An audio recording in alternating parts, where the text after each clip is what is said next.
Hello, my name is Dr. Greg Symko.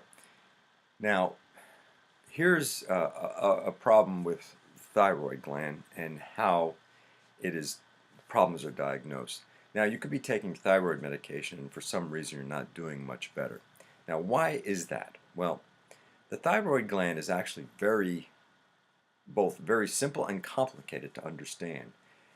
When you get sort of diagnosed with either hyper or hypothyroidism or whatever, it's usually based on one marker. What I mean by a marker is one value. When you get a blood test, we look at one thing. Now, that one thing that they typically look at is called TSH, or thyroid stimulating hormone. Now, in and of itself, thyroid stimulating hormone does tell you the health of your thyroid gland, so to speak, but it's not enough to understand what is actually going on with the whole thyroid system. Now, let me explain how the thyroid system works, because it's not just the thyroid gland, it's two other areas. Actually, it's more than that, but to simplify it, it all starts with what's called the hypothalamus. The hypothalamus is actually near your brain or in your brain. It releases a hormone that affects the pituitary gland. Now, the pituitary gland releases another hormone, TSH, which actually influences the thyroid gland to say, hey, make thyroid hormone, which is called T4. T4 is what the thyroid gland makes, produces, and puts into your bloodstream, into your system. So you have the hypothalamus producing a hormone to the pituitary, influencing the pituitary gland, which then produces a hormone that makes the thyroid gland produce what's called T4. Now, there's another step that's very important, because T4 in and by itself doesn't do anything. It is the non-functioning hormone that the thyroid gland produces. T4 needs to be changed from T4 to what's called T3. Now, so we understand the steps.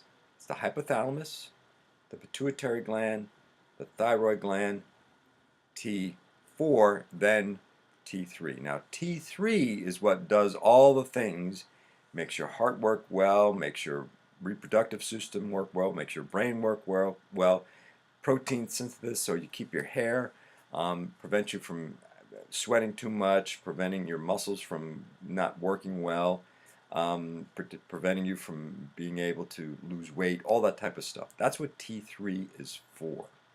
Yeah, T3 is for that. Now, there can be a problem in each of those stages. You can have a problem with the hypothalamus producing hormone to influence the pituitary gland.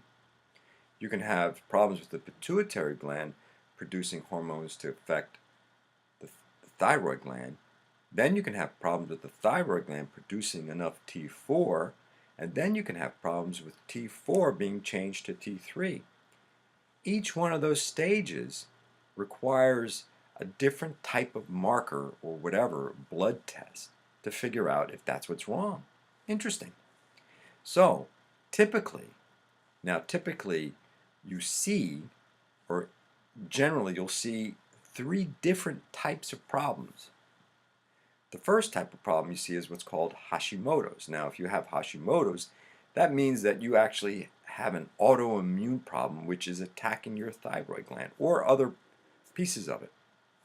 So that's a thyroid gland problem.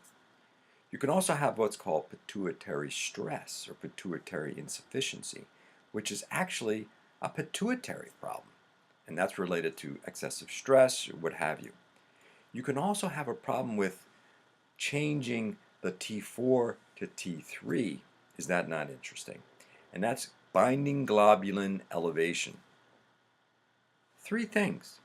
Now, when you get the medication, Synthroid, Armorol, whatever, it's actually only affecting the level of either T3 or T4 in your blood.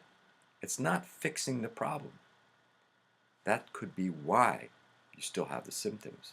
So you need to find someone that understands how that system thyroid system works in order to fully understand how you can be helped if you indeed have a problem.